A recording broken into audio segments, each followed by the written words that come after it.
Bom dia, boa tarde, boa noite, uma ótima madrugada para você. Não sei qual é o horário que você vai apertar o play para acompanhar esse nosso bate-papo. Bem-vindo ao canal O Aprendiz Cristão.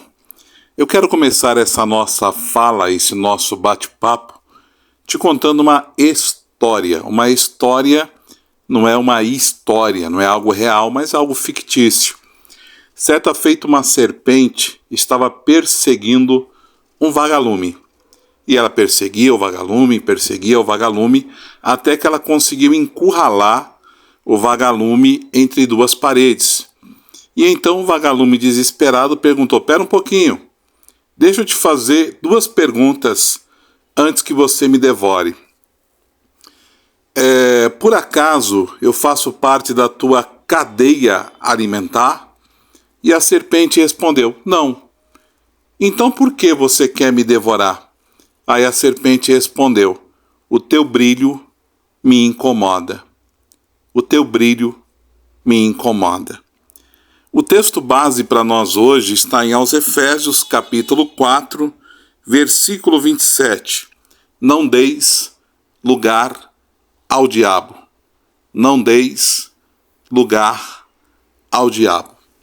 Esse versículo ele é pequeno, mas ele nos ensina muitas coisas. Nós vemos com muita frequência alguns cristãos vivendo de forma dissoluta, vivendo de forma errada. E a própria Bíblia nos sinaliza isso.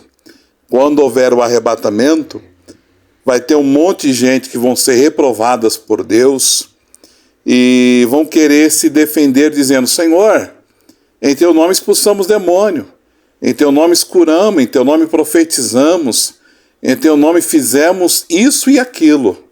E Deus vai falar para eles assim: "Apartai-vos de mim, maldito, porque nunca vos conheci, vós que praticais a iniquidade." Então as pessoas pensam que podem ficar na mesa de Deus e na mesa dos demônios. As pessoas pensam que pode transitar por um caminho e outro caminho, que isso Deus vai tolerar, que isso Deus vai aceitar. Mas em Efésios está dizendo: não deis lugar ao diabo.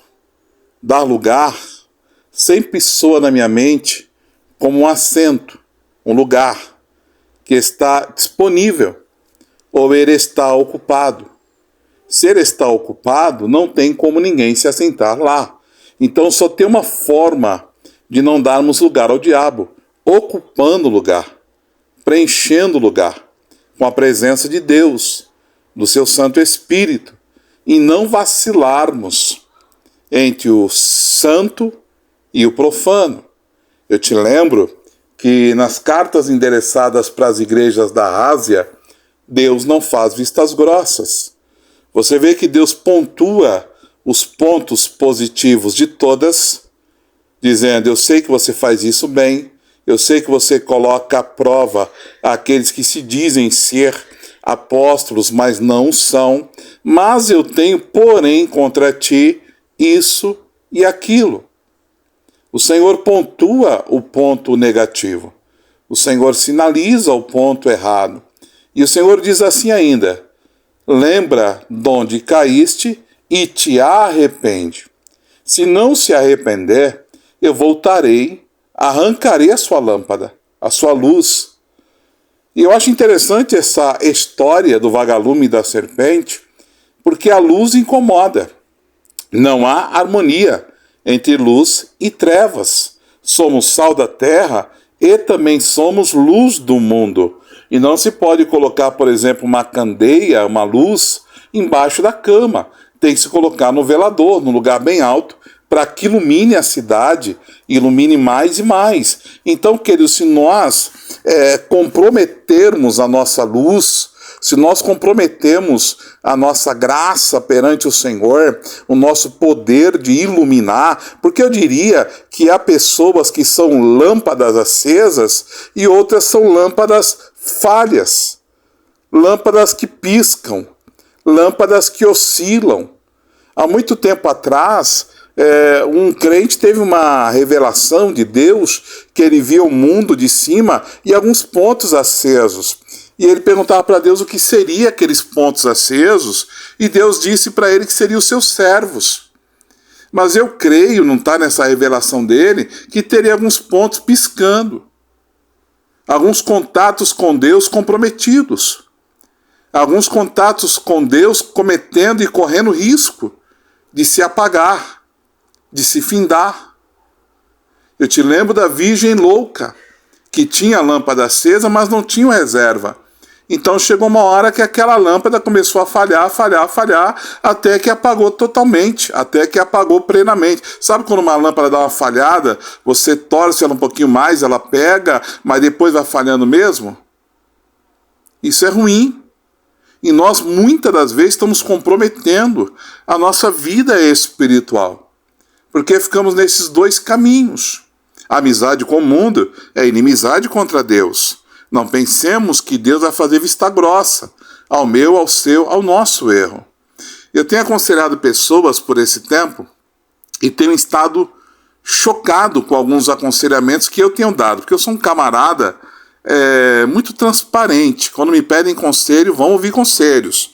E eu vou puxar a orelha, vou falar que está errado, sem medo de ser feliz. Esse dia eu fui aconselhar um pastor amigo, que me ligou pedindo ajuda. Ele contou a história dele, contou que está com uma mulher que não é a esposa dele. Ele traiu a esposa dele faleceu.